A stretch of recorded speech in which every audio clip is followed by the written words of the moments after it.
Hey everybody, this is Victor from Cyborg for Life, and I want to welcome you to episode 104 of Lengthening Live, where the patients interview the guests. And today we're doing another open mic roundtable. So you guys are free to join if you want. The link is in the description. It's in the emails. It's in the Discord. It is everywhere it can be. So how's everybody doing today? Let's see who's in the chat. Oh, we got a few people in here. We got the box. What's up, man? We got Samay Mansour. Happy Wednesday, everybody. Well, happy Wednesday to you. Where are you calling in from? We got Ben Mendoza. What's going on, my man? The MVP is back. Kelsk, you got a question? What is your question? Welcome to Lengthening Live.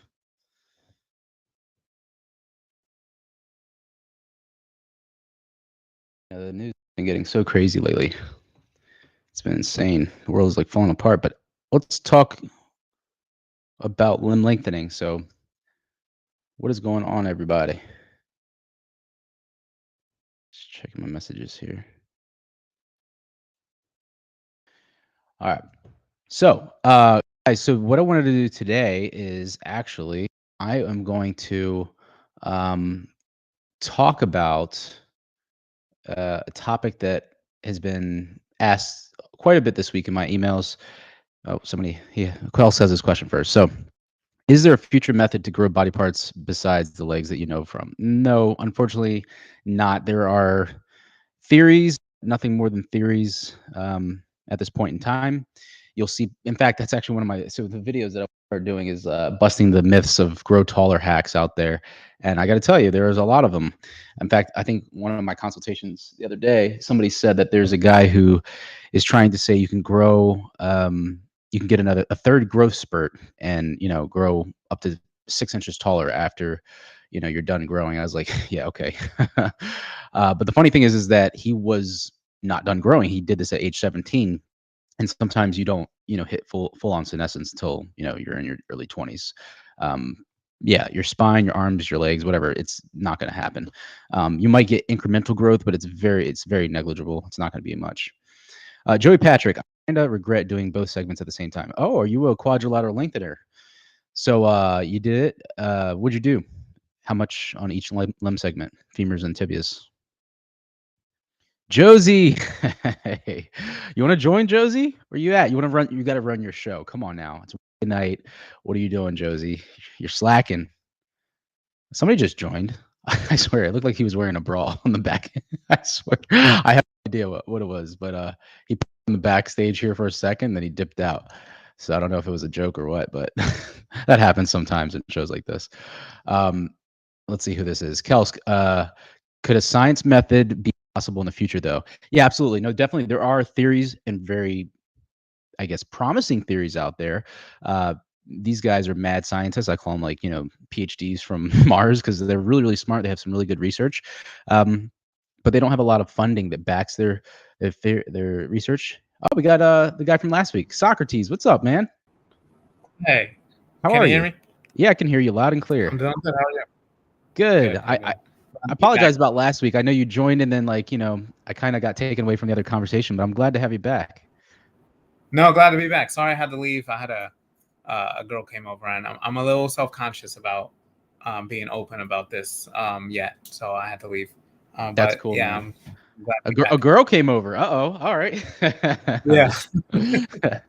That's fair. Let's talk a little bit about that. I think that's a great topic about being open about stature lengthening, right? Because I'm going to tell you, this past week, in fact, it's been really interesting talking to patients and even clinics who aren't as open about stature lengthening. Like they want to do it, but they don't want it to be out in the open, and that's fine. I understand that. I just want to kind of get a better perspective from your perspective as a prospective patient, and then from the outside looking in. So let's talk about that. I think part of the anxiety I have about it is I'm not sure how people are going to respond, right? Because it's an intense, very time intensive, very long, very invasive, very expensive process that people are just like, why would you do that, right? And my family, I don't know that average height women could relate at all to the desire for cosmetic limb lengthening. And my family, all the guys in my family are like 6 foot tall, so they Wow. can't relate either, right? They don't know what it's like to be a short guy. I am physically healthy, right? Everything's fine, so I have nothing that would suggest that I need an operation. So for me to go out of my way to break both of my legs for a couple inches might not make sense to them, right? And Right. I don't know if I want to take the risk of them responding judgmentally, I see. I right? see. But No, that's a that's fair where I point. see. Yeah, dude, that's 100% what I kind of had the feeling that that's what people think. It's like, okay, I don't need to do this. It's not a need. It's not a medical necessity. But, you have this desire to kind of fulfill this, I guess, attribute of your life and kind of maximize your life. And you seem like you said, you're healthy, you're sane, you're fine. Yeah, But you're doing this to kind of like, just kind of fulfill this inner desire. Is that kind of what it yeah. is? Basically. And when I was 15, I lost 60 pounds in 60 days. Wow. So I've been told by people that I've probably stunted my growth, and it's very possible. At the same time, my dad is 5'5", Okay. right? So it's possible that I would have been this height regardless. So it doesn't really matter. My growth plates are closed. I'm not growing anymore, so I got to do something active, or um, let it go, and I feel You're more taking comfortable action. doing something about it than Yeah. not. Yeah, You bring up another good point there, Socrates, because I know a lot of people who do this procedure. They say, "Oh, is it worth investing, let's say, 6 figures to get 2 to 3 inches?" But I think that the alternative thought to all of that is they're taking action, right? This this yeah, this nagging problem that has been there, and I wouldn't even want to say it's a problem. But this nagging issue has been yeah, bothering them for years, whatever, months, or decades, whatever. And then all of a sudden, they make the down payment, they go through, get their legs broken, they start the lengthening process, see the legs getting longer, they go through recovery, they get back to walking. They took action, and that alone was almost like a solution to the issue, right? Like I've talked to a lot of patients. I was like, hey, do you think 2 inches was that big of a deal? Do you really notice it? For one, they do notice it, and two, they're like, I took action, I did something about it, and I regret not doing it sooner. That's what I hear a lot of the time. exactly. And I have a little bit of experience with that from before, in that I lost a lot of weight real quickly, right? So I had a lot of flab, Hmm. and I still felt fat, right, Yeah. and unhealthy. And no matter what, like I just couldn't shake that feeling because I had the flabber on my abs. So I eventually got a tummy tuck, right, where Mm. they just got rid of the excess skin. I did that when I was 27, and I healed in like 6 weeks or so. And my only regret is not doing it sooner. Wow. Right. That's awesome. 100%. If I could go back and do it 5, 10 years before, I would. You would have done it. I would play again this time. And the only reason I hadn't um, considered the cosmetic limb lengthening before is I didn't really do any research until recently. I thought it was only available if you had like a limb discrepancy. I didn't know cosmetic Oh, limb lengthening was a thing until like 6 months ago. wow. That's crazy. So when you found out you could do it at the both legs at the same time to get taller, you're like, "Holy crap. I What was like, was that like? What was that like when you like cracked Pandora's box? You're like, this is a thing?" so my one brother is 5'10" and the other one's 6 foot, and I'm like, I remember when I was 17 or 18, or actually probably closer to 20, I would almost always stand on my tippy toes, right? Mm. Gives me a couple extra inches. And my taller brother, the one who's 6 foot tall, he got annoyed. He was like, "Can you stop doing that? Like, I'm not used to you being this tall." I was like, "Yeah, but it's better to be tall than short." He was like, "It's just weird, right?" So, so I'm curious how they're going to respond, and I suspect that I'm trying to go for the full 8 centimeters. I'm doing all the stretching. I'm very athletic. Like I'm training for a marathon. My goal is to Yeah. run a marathon before my operation in January. Um, so I expect to be able to get the full 8 centimeters, and if I do, I'll be right at 5'9.5". Hmm. So my 5'10" brother will be at eye level, Wow. right? And he's probably not gonna like Yeah. that. He's like, dude, stop doing that. That's weird. It's like, I'm not staying on my tiptoes this time. You can't make me stop. Right, dude. That's awesome. Like, let me ask you this: are you going to be open about it? Like, do they know? Are you telling them about this, family? I have started planting seeds. Um, like I told my sister last week that I am very excited and happy that my tummy tuck has had the psychological benefits it's had, and I'm flirting with another operation. And she Okay. was like, "Okay, you do you." I didn't tell her specifically, right? Because Yeah. this is much more invasive than that. Yeah. Right. That was a 1 day in and out, 3 hour operation, and I just recovered at home a couple weeks later. But the limb lengthening is going to take me a couple months, right? Right. So I'm still doing my research Mhm. about the actual process and everything. I have a follow up with Dr. Asayag's clinic in 2 weeks Okay. to get some more details and see like if I'm trending, Right. because I weighed 200 pounds when I first met them, Hmm. and 200 pounds for 5'6" guy. I'm fit, but I'm not jacked, right? So Right. it's kind of heavy. I've lost 15 pounds. Congrats, So thanks. My dude. That's goal is to awesome. lose a pound a week, get Yeah. down to 175 by operation time, and Hmm. I'm on pace to do that. So Okay, dude. That's incredible. Wow. So, about so do you think is that the kind of like what they want you at, like around that one, like a little lighter? yeah, lighter for sure. Lighter weight for okay, that's awesome. And what do you so you said you're preparing right now for a marathon. When's the marathon? January 12th. Okay, so it's happening before you get the surgery. Yeah, my surgery is the 31st. Okay, man. So it's like your last hurrah while you have good Exactly. legs. Yeah. He's like, I might not see you again. I might not be able to run again. I'm just kidding. No. Well, my goal is to complete a triathlon within 5 years. Okay. So if I get the marathon taken care of, I'll know psychologically I'll be able to work back up to that in the next Mhm. 2 or 3 years, including recovery time from the surgery. I'm working on swimming, so I got 1 mile under my belt. I can swim 1 mile and not feel dog tired afterwards. I got to get up to two, Okay. and then I'm about to buy a bike and start training for Dude, that. So that's incredible. I love that. When I used to watch that on the Olympics, I was like, these guys are the true athletes. Those triathletes. It's yeah, insane what they can yeah. do. My That's goal is awesome, Iron Socrates. Man I'm within so 2 years. pumped for you, dude. Like, for one, like this goal of yours to get taller and at least be in striking distance of your brothers who are Yeah, they were blessed by like some crazy yeah, person to get 5'10" and 6 foot, and then the fact that you're taking action to make this happen, and you're also.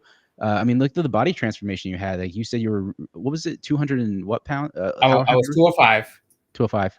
and now I'm actually I just weighed myself this morning. I'm 185, but Yeah. that was on an empty stomach, so it's kind of cheating to say that I lost all 20 pounds. Yeah, no, Um, but I was talking about like you said you lost 60 pounds in 60 days. How heavy were oh yeah, you? that was back in high school. High school. How heavy were you at the top then? My heaviest, I was 230. 230. Wow, That dude, that's was a big boy, incredible. right? Yeah. I think I was like 5'1", 5'2" at the time. Wow. I was still growing. Yeah. I topped off at 5'6", but 230 at 5'1", and this was before I had started doing any lifting, right? So I Right. had essentially um, no beginner gains, no real muscle to speak of. Hmm. So my BMI, my body fat percentage was probably in the 40s, right? It was embarrassing. Then I mean, like the fact that you did one major, I don't want to say it's a cosmetic procedure. It's just a transformation, right? Like Yeah, you took action, you had to put in the work to do that because you can't just like suck the fat away. And then after you said you had flabby skin, you took action. You said I want to make sure this is tight, and you felt super good about it. This is kind of like positive reinforcement. You realize that this is a different procedure, but same thing. It's going to pay off in height, and it's going to pay off in you getting back to your marathon post yeah, surgery. So, dude, I'm yeah. so pumped for you right now. I can't wait to follow I think your journey. I think the difference for this, I appreciate the encouragement. The difference here is that there will be external feedback, right? So like Yes. my tummy tuck, for example, literally nobody sees that except when I have my shirt off, which is Right. almost never. Yeah. But my height will be visible to everyone always, right? Right. And that will make a big difference in my self concept, and I suspect, unfortunately, it will make a difference in the way people treat me. Uh, 100%. so It's the funniest thing, and that's kind of what I was bringing up. It's like this surgery is so powerful for what it does. I mean, to the external, but also it's almost shaping society, right? Like Yeah. it's pretty much highlighting this big subconscious, elephant in the room that nobody wants to talk about is height. It's a Yeah. very big factor that people judge people off of. It's subconscious though. They don't go up to somebody and say, "Hey, you're short, you're tall." Some people do, but like I'm just saying like but they'll treat you differently based on your height, you know? And the person who's at the short end of the stick is the person who it falls either below average height or just is shorter, the shortest person in the room, Yeah. unfortunately. And they feel it. No, I mean, nobody feels it more than they do. And those are the people who are taking action to do this. And it's unfortunate, but that's the society we live in. But it's highlighting this major flaw of our society, I think. Yeah. And let's get back to the main point here. It's like I love that you said that the reason why, from a prospective patient, what it's like to go through this procedure and what people think about it. But let's talk about it from, I guess, the the experts' perspective, like the clinics. There's certain clinics who have adopted this and kind of merged it into their name. Like we have certain clinics that are like, they have the name height or, taller when their names and stuff like that. Sure. Yeah. But then we have other clinics who want to kind of keep it under the rug and say, hey, it's like the redheaded stepchild of our Mhm. scope of service, right? We don't want to know, we don't want people to know that we do this, but we do it. We want the money, but we don't want to, associate with it. So Yeah. let's talk a little bit about that. Like, what do you think about the vast controversy in the orthopedic community of surgeons who fully embrace this and they're open about it and they're like, hey, look, I want to be there for these patients who want to get this, done, versus other surgeons who are like, hey, I want your money, but I don't want to like show you to all my orthopedic friends. Yeah, even my primary physician, when I told him I'm getting ready to do this surgery, he was like, "Are you sure? Why don't you just wear inserts?" And I was like, "I have to take my shoes off all the time. Like, I need I need something permanent and Right. concrete." And he was like, "Well, I don't know. I'll support you, but I don't know." So there's even like I wouldn't say a stigma, but just like a confusion about the why, because it Mm-hmm. is a very invasive procedure. Yeah. Uh, the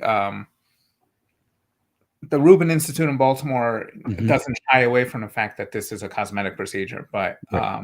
cosmetic procedures like that's what I say.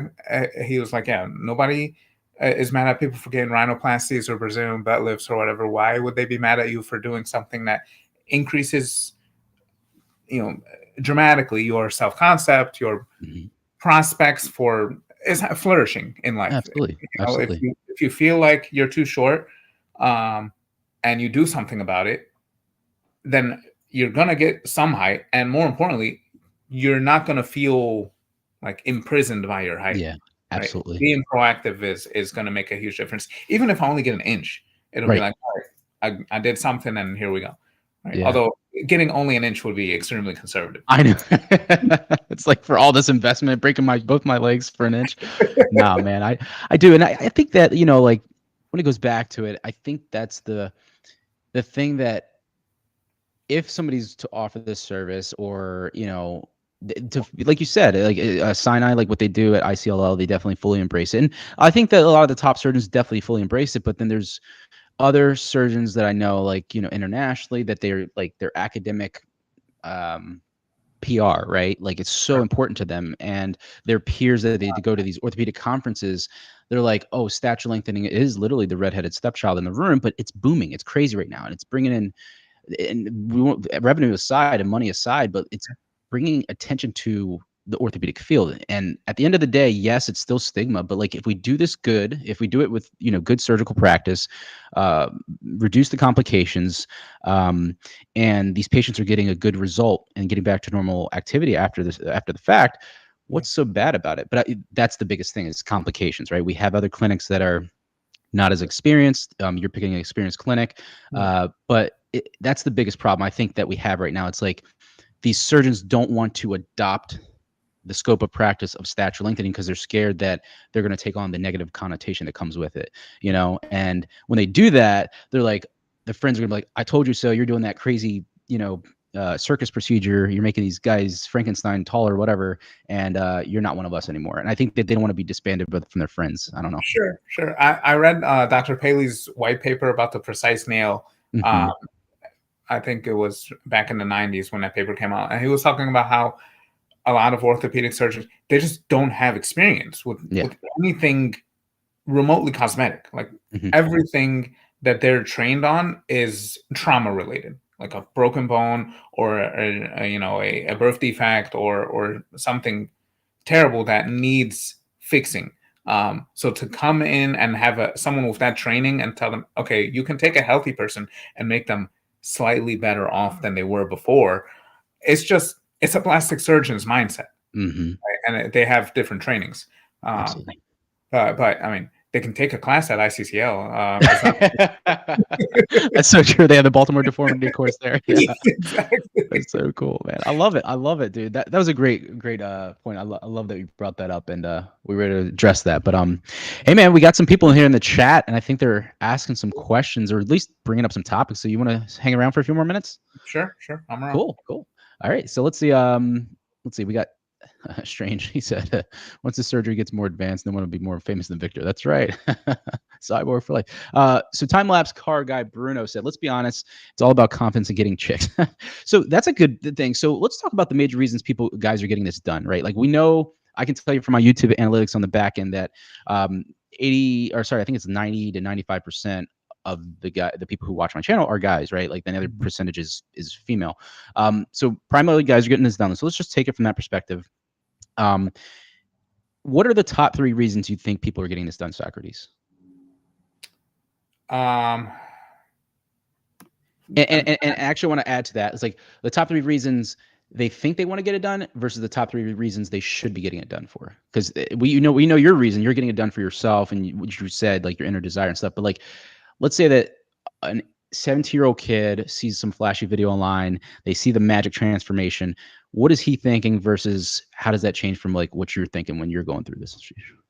Yeah, I would think they might approach it hoping that they could get into like an athletic field that they couldn't, which is risky because your athleticism is going to be diminished.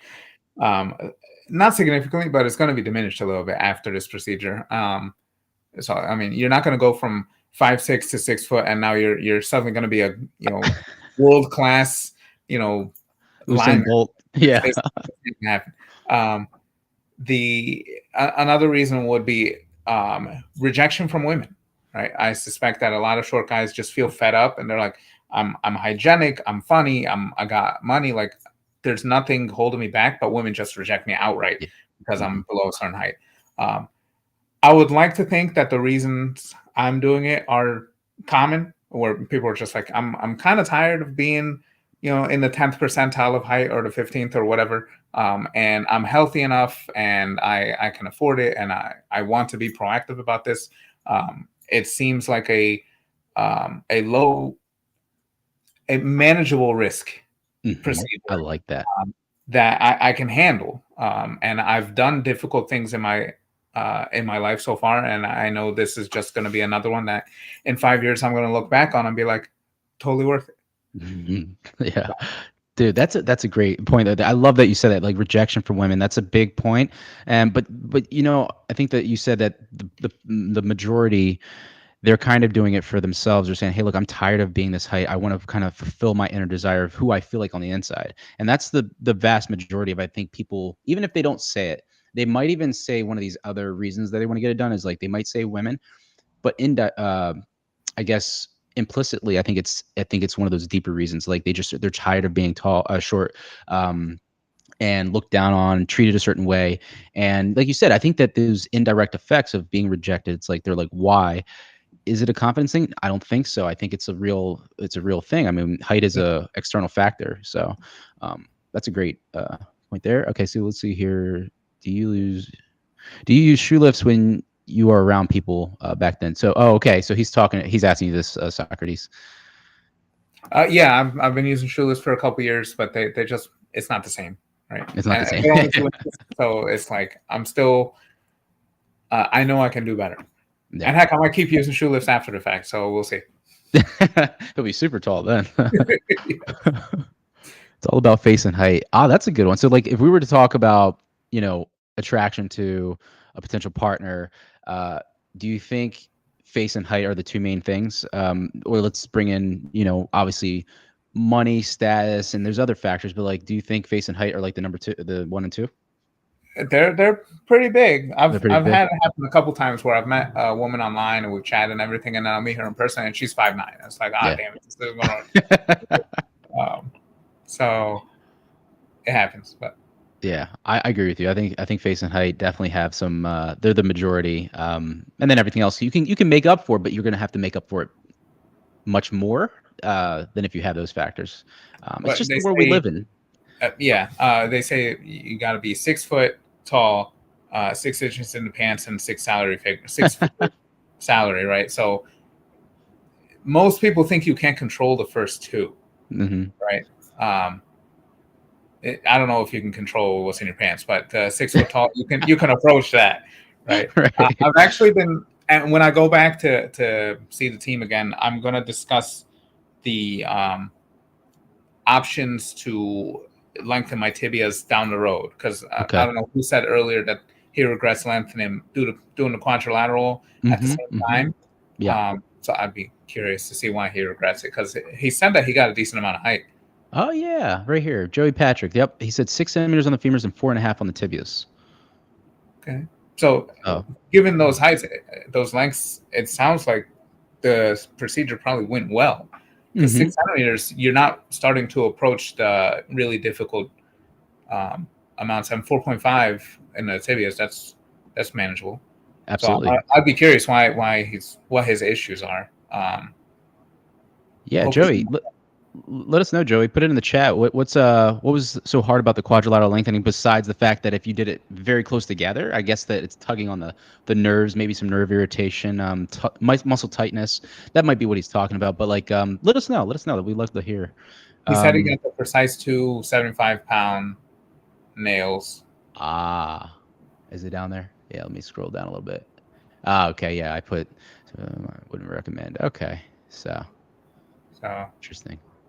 although Gotcha. I know Dr. Asag is not a fan of weight bearing nails. Oh, So he and I are discussing my options. I know the Stride's not available, but there's going to be a new precise nail coming out that's going to be essentially weight bearing. It's going to be able yeah. to handle more weight, and so I'm looking into that. Although he's not going to stop me, but he's not encouraging that either. So when I go back, we're Interesting. going to discuss it in a little more detail.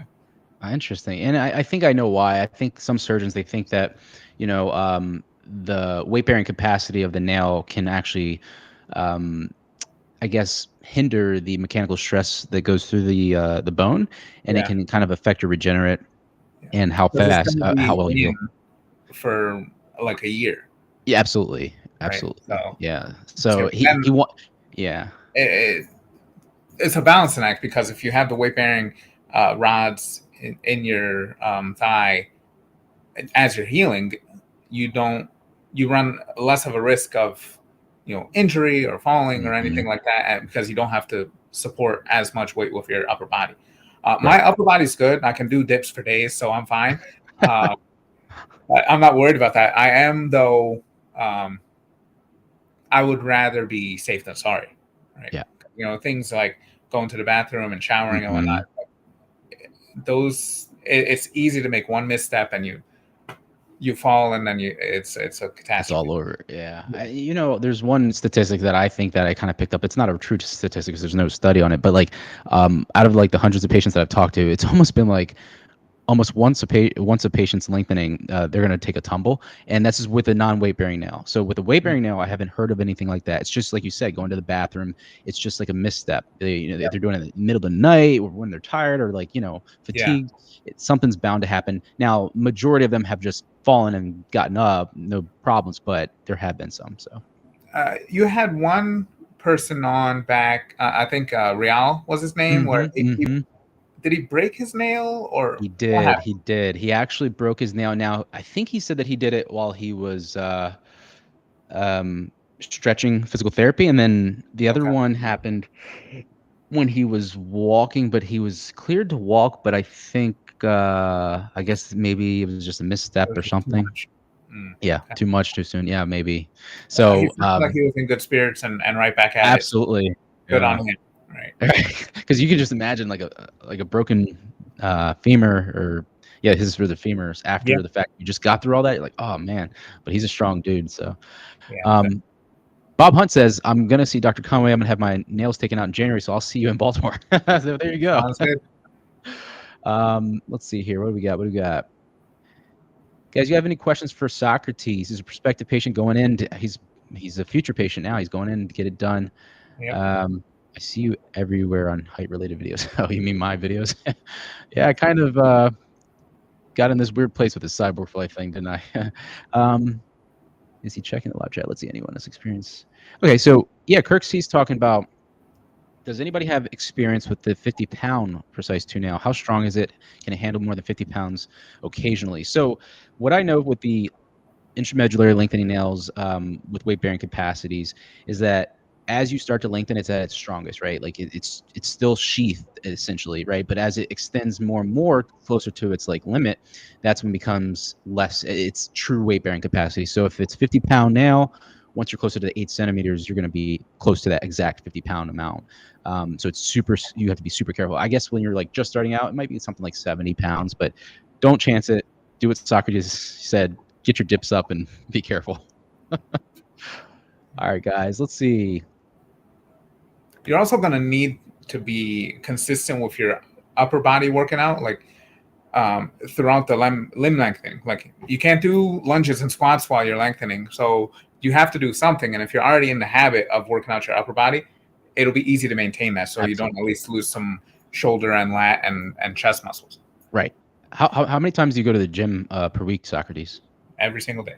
Every day? That's awesome, man. You do like kind of full body? What's your workout like? So for lifting, I'm 4 or 5 times a week. The rest of the times I go to the gym, I'm either swimming or running. And generally my workouts are full body. Okay. Right. I don't have a split because I'm kind of tapering off because I'm doing so much cardio. I see. I think this is what you guys just heard him say is like the way to go about this. It's like he's still going to the gym, he's still doing resistance training, but he's really tapering as he goes into his procedure because you don't want to stop working out. That's the biggest mistake. I hear a lot of patients say, "Oh, I should stop working out, cold turkey because I'm going to make my muscles too big and bulky." No. You just want to taper. You want to do more cardio, more stretching, but taper it down. You don't need to go crazy heavy. Just keep strong, keep tone. Like, what's your rep range, Socrates? I usually stay between 10 and 15. That's perfect. That's if I'm perfect. going really heavy, I'll go up to like 6 or 7. Right. And guys, you can go as heavy as you want upper body because that's not what you're lengthening, right? So do that. In fact, you want to be strong upper body, as strong as possible. So when I hear people say, "Oh, I'm not going to the gym for 2 years," I'm like, you're going to have a harder time, So was it last week or the week before? I went for a new PR on leg press and I put 9 plates on, and I was like, my friend who was with me, he was like, "Why are you doing this?" I was like, "In a couple months, I'm gonna have to wait like a year to do this, so I want to see what I can do." Right. My goal was to get 10. I got three reps with 9. And he was like, "I do not support you doing another plate on each." Okay, I'm done. I'm leaving. He didn't want to see what was going to happen. He was like, "Yeah, don't blame me if you get hurt." So, dude, that's incredible, man. That's a lot of weight. I've never been good at the leg press. I don't know if it's a biomechanical thing or because I have my discrepancy or whatever, but I've always been like more of a squatter lunger guy. But leg press, I can do it single leg, but double leg, bilateral, that's hard. That's kudos, man. That's big stuff right there. are your knees even after your Slightly not. They're off by just a little bit because I put more length in the tibia to balance out because I don't want to do both. Sure. So they're just off by, I think it's a centimeter. So my hips are even, so I won't get back problems. But knee, if I don't spread out far enough, they can get shearing pressure if they're too close. So you're 100% right. Yeah. So I forget which one. One of my femurs is a centimeter longer than the other. Mm-hmm.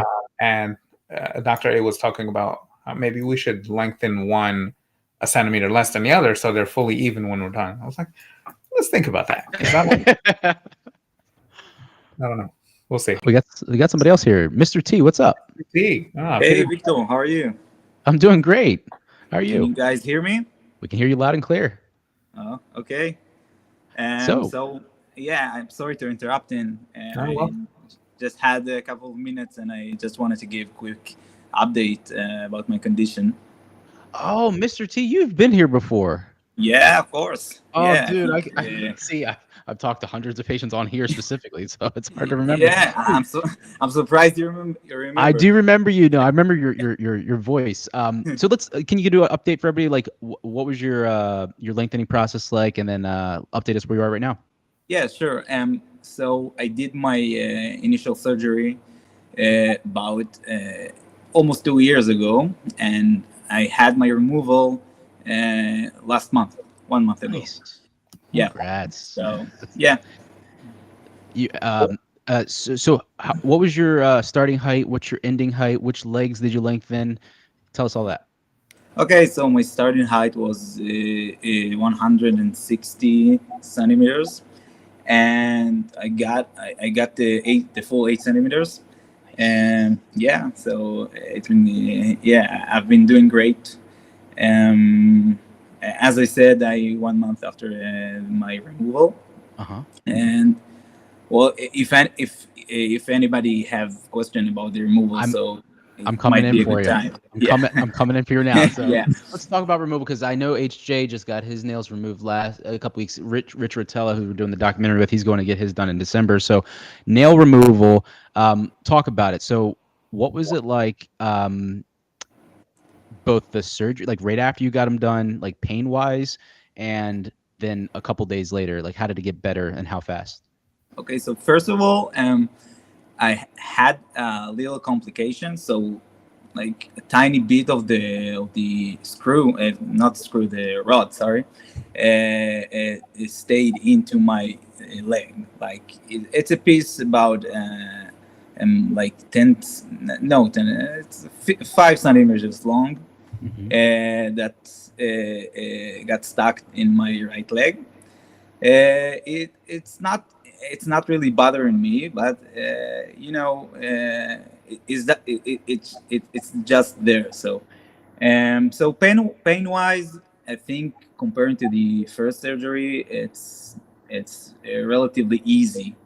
Um, Not like if you guys have any experience of limb lengthening, so it's like nothing compared to the first surgery. Mm-hmm. Obviously, there is pain. It's a surgery, as you guys know, and but it's relatively easy. I got back on my feet very relatively fast, and yeah, Were that's you? it basically. Oh, that's awesome. So it was a very in and out procedure. Were you able to? Did you have to stay one night at the clinic, or did you get to go home the same day? And were you able to walk, or did they want you to use crutches? So I got released to my home the same day. Um, I've been there at the hospital like for 8 hours, um, most, and yeah, I did use crutches for I think a week, Mm-hmm. and then I got rid of them. Yeah. Okay, gotcha. So just a week then, and now you said a month removed from a removal surgery. So how's your recovery been since? Because I know for me, it was about 6 weeks after where I was kind of able to get back to full on activity. Is it the same for you? You're about 4 weeks in now. Well, yeah, 4 weeks. I think I got my full like I'm not say full potential of the rehab, Mm-hmm. but I go to the gym, I ran, I do all those kind of things that I used to do before, Mm-hmm. and that's it. That's awesome. And does it feel Yeah. like there's like a weight lifted from your bones? Do you feel more, I guess, mobile and like I guess agile? Like you can move around better? Does it feel like your legs are a little lighter now that you have the nails removed? I did hear you talking about it, like the comparison between before and after the removal. But for me, it kind of feel the same, to be Okay. honest. Yeah. About the same. Okay, that's fair. No, that's what I want to hear. Yeah. That's why I ask patients about it. So that's excellent. Well, thanks for that update about your nail removal, Mr. T. We don't get a lot of those, but it's very important. It's part of the process, and I say until you get them removed, you're not done limb lengthening. So, Yeah. in fact, until you're Socrates, you go back and win your next or you do better than your first marathon, you're not done. So, Yeah. For oh sure. man. All right, guys, let's bust through a few questions here, and then we'll call it a day. So Socrates, I'm gonna put one on here. You're gonna take it, and then Mr. T, you're gonna take one after that. So, let's see. So this is what he has heard. Kirk C. So on the Precise 2 nail, I've heard that rotational twist can break the implant. Is that true? Does anybody have experience with this defect? So have you heard anything on that, Socrates? Breaking the implant doesn't seem, unless you're like not following your surgeon's instructions, right? You should be fine. If it's non-weight bearing and you're standing here doing jumping jacks, what are you doing? But yeah, it's a titanium rod or a steel rod, whatever it is, and you should be good to go if you follow the instructions. And if you're not planning on following your surgeon's instructions, you're really shooting yourself in the foot. Right. I agree. Agree. Bencher Lion saying, is there an age limit to limb lengthening? We get this one a lot. Mr. T, you want to answer this?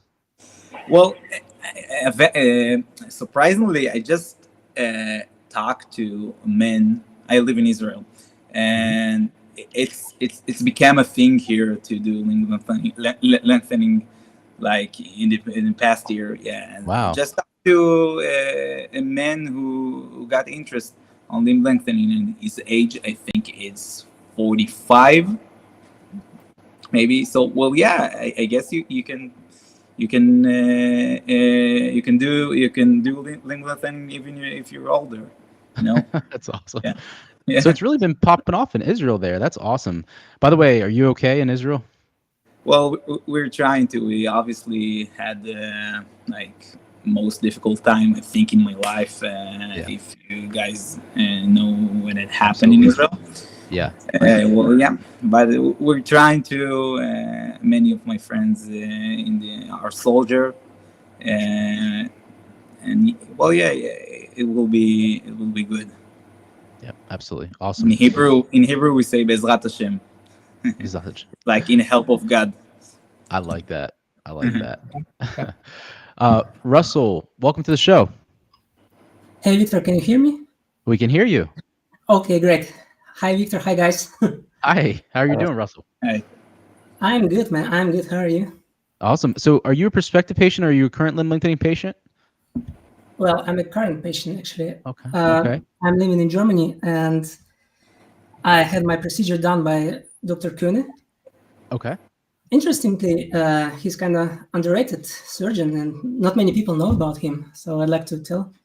So I think I actually reached out to him, I think year 1 or year 2 of Cyborg for Life, and I think that his assistant or somebody said that there was the language barrier. The thing is, the problem is, he's not an English speaker, and unfortunately, he doesn't speak it well. Yeah, he doesn't. That's okay. No, I've heard good things about him. I know I talked to Dr. Thaler about him, and he says he's very familiar with Dr. Kuhne. So you got it done with him. What'd you get done? Your femurs, tibias? Yeah. Well, before we begin, I'd like to say that I'm really appreciating what you're doing, Victor. So I think we in limb lengthening community have a special bond, and I believe it is my duty to contribute to the community. So because I learned a great deal from you. So thank you very much indeed. Absolutely. That's one thing I ask from any patient that comes on, if they can just, and you guys are doing it, right? You're paying it forward. You're basically leaving your experience with, like, Socrates with his prospective patient perspective, you with your current patient perspective, Mr. T from his post veteran perspective. It's like, it's so helpful for other patients who come and watch this video. They're like, I can see what Socrates is saying. It's like, I know what he's saying, and I'm just like him. Or Russell, like, this is so helpful. So you guys are the real heroes. So thank you. But yeah, go ahead, Russell. Yeah, thank us. Well, I had my surgery on 11th of May. Okay. This year. I did femurs. Well, I am doing this unilaterally, so one leg at a time. So I finished lengthening in the end of July, my first leg, and I'm kind of in a consolidation phase. So yeah. That's awesome, man. Awesome. So you're in There's one left consolidation. to go. Still, How much length did you go for? 6 centimeters, so slightly over 2 inches.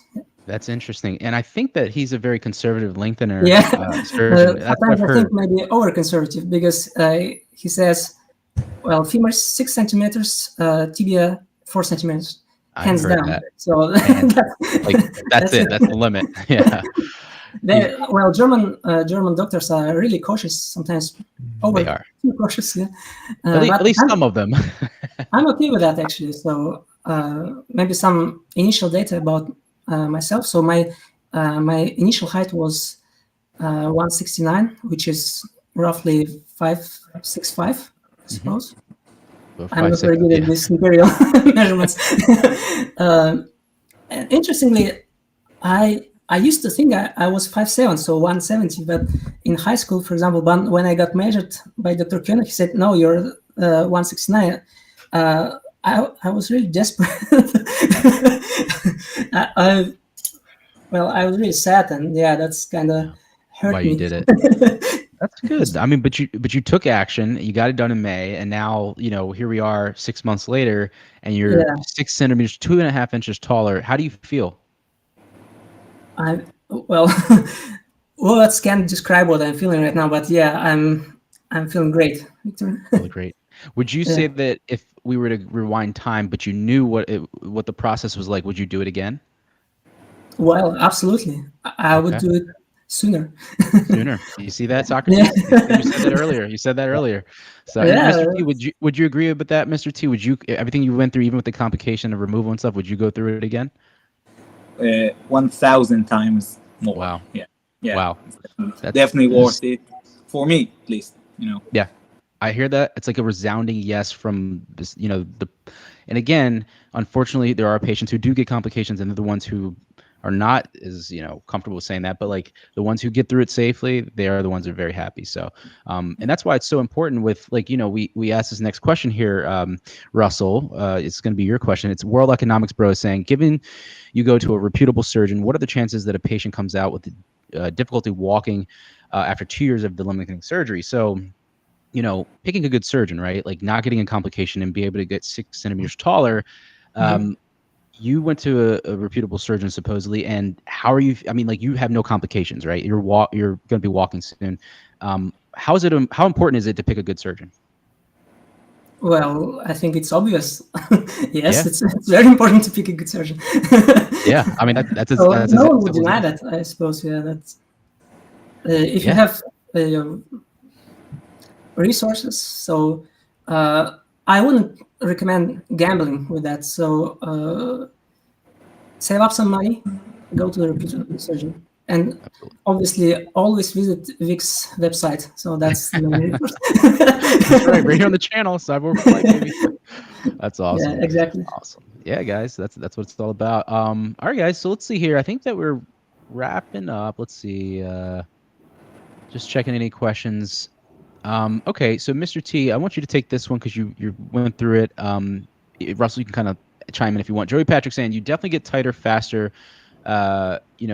Doing so more stretching than doing one segment, and you have to deal with the pain on the uppers and lowers at the same. Okay, so doing just 2 limb segments at the same time, like femurs versus the femurs and the tibias at the same time. So, Mr. T, you did just femurs, right?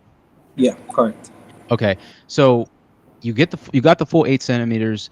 How hard was it, and what point or what centimeter threshold did it get really hard when you were going for the full 8? Okay, so I think for me and for many people that I've talked to, the threshold is going to be 5-6 centimeters. Okay. I think when the hips are getting really tight and the hamstring and all that other muscles. Mm-hmm. The threshold is going to be 5 centimeters for me at least. Some patient for some patients might be 4, 3 even.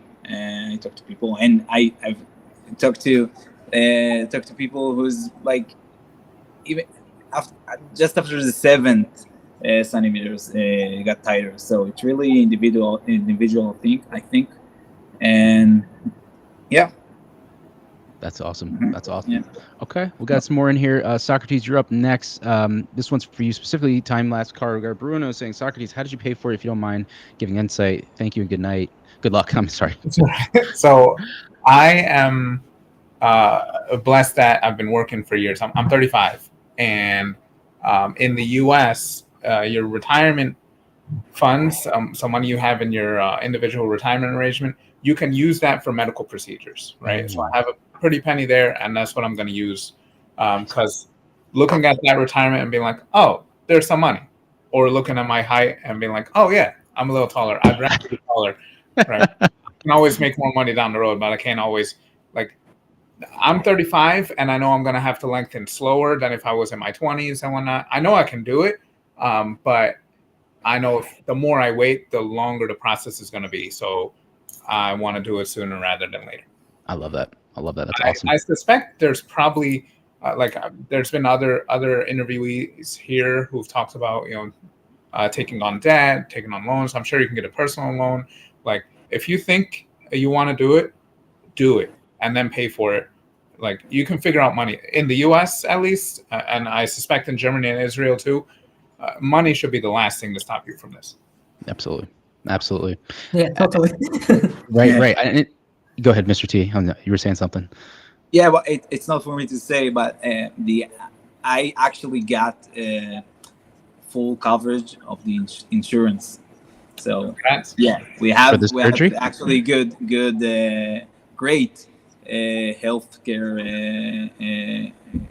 here in Israel. Was that just for the removal or the actual surgery? Both. What? Wow. Yeah. Oh my God. That's awesome, man. I think I'm not sure, but I think there's a like height limit that if you're under it, so the state will give you a fund. I see. That's interesting. I didn't know that. That's very cool that you share that with everybody. Awesome. All right, guys. Let's see what we have. We have a few more questions in here, and we're going to call it a day.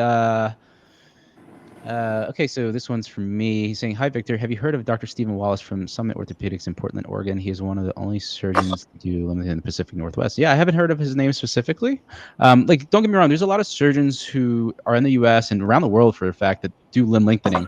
But if you say, like me and Socrates were talking earlier about cosmetic stature lengthening, it's a whole nother question, right? Like, I'm sure if we looked at his site, I don't know, he may be open to do it for like a certain height threshold. He may have his own discretion of what the patients he takes on. So we'd have to kind of look into that. But I haven't heard of his name specifically. I haven't heard of everybody's name. I just kind of focus on like the top tier limb lengthening surgeons that do stature and discrepancies and the elites. And then I kind of branch off from there. Okay, so this one, Michael None is saying, if you do lengthening the tibia only, will it affect workouts like deadlift? This is a good one, especially for Socrates, who works out like a maniac over here. The tibia is a very vertical bone, right? So typically your levers or your moment arms or your femurs are going to be more affecting lifts, like the squat, definitely. Deadlift, it's going to affect it because your hips are going to be hinged back further. So it can definitely affect it biomechanically, but it's not going to affect it like it will with your femurs. So you're going to notice that your knees are, you're almost like a kind of like, I don't even know, like your hips aren't going to be as high because your knees are higher. So you will have to kind of shift your hips higher. So it will affect your biomechanics, but not nearly as much as if you got your femurs done. So tibia lengthening, less impact on lifting biomechanics. I definitely really I got to email Stu or McErlane. So, all right, guys, it looks like we are on our last. Yeah, so he said yes because your biomechanics will be different than before. Slightly, yeah, slightly. So, all right, guys, we're gonna do a little outro here. So we're gonna go through Socrates, for all the prospective patients out there that are watching you right now. What words of advice or I guess golden nuggets can you drop to them if they're on the fence about thinking about doing the surgery? Reach out to some surgeons and do some consultations. Get on it. Yep, I love it. I love it. Take action, Mr. T. For patients who have the nails in, but want to kind of wrap up this whole limb lengthening thing, get back to normal life, and never think about it again. What advice do you have for them? Keep doing the rehab. Take it seriously. And for me, it was the most lost the word there. The most crucial part of my journey. Quick question: did you have to do rehab? Did you do rehab all the way through your nail removal, or did you kind of stop at a certain point? No, I stopped at a certain point because, I got my flexibility back. Okay. So yeah, so I mean, I did continue doing stretches every day, but I didn't go to physiotherapy. I think 8 months after the surgery. Okay. Not a formal rehab, just kind of your own Yeah, stretches. exactly. Gotcha. Very cool. Awesome. All right. And Russell, for patients who are currently going through limb lengthening and maybe going into that consolidation phase, any advice for them? That's a good question, actually. Obviously, don't rush. So you should be extremely cautious and careful about it. I think that always, it's a kind of general advice, educate yourself about this procedure. Use only reputable sources of information, like Victor's website, for example. It must be your main one. I'm hiring you. I'm hiring you today. Let's go. No, I'm just kidding. I love it. Well, truth be told, yeah, Victor is an invaluable source of information. Use that, and always watch the interviews with actual patients. Right. These are real Don't guys. go for these promotional videos of some clinics you see on YouTube. Well, we all know the names of the clinics, yeah, because obviously they're going to show you only the good cases, right? Absolutely. And the thing is that only the real patients who are doing it right now or have done it, they can give you some insights about it. So yeah, do that. That would be the bare minimum. If you want more, well, you should go to the local library and study this orthopedics, because I don't know, but I think what I said above should be enough. Yeah, that's fantastic. No, I really like that you said that, right? Like these are real patients. Like I put the join link in there. Anybody could have clicked on it, but you have patients from different stages in this process, right? Socrates before the process, prospective going in, Russell currently doing it, and then Mr. T on the outside, leaving it. I mean, it's incredible, right? Like you can see that's as authentic as it gets. And he's right. Like there's nothing hidden here. Like you guys can literally ask these guys anything you want, and I'm not hiding it. It's like here. So yeah, I appreciate every single one of you guys coming on today. Socrates, thank you so much for sharing your experience. Mr. T, wish you well. I hope you recover 100%. Come back again. Russell, keep consolidating. We want to hear about you running here shortly. I think in the next, probably by New Year, I would get New Year, February, we're going to be back to the gym working out, right? I hope. I hope that's going to happen, man. But appreciate you guys. Thank you all in the chat for watching episode 104 of Limb Lengthening Live. We'll be back next week. And until next time, this is Victor from Cyborg for Life. Signing out. You guys have a good night. Bye. Bye-bye. See you guys.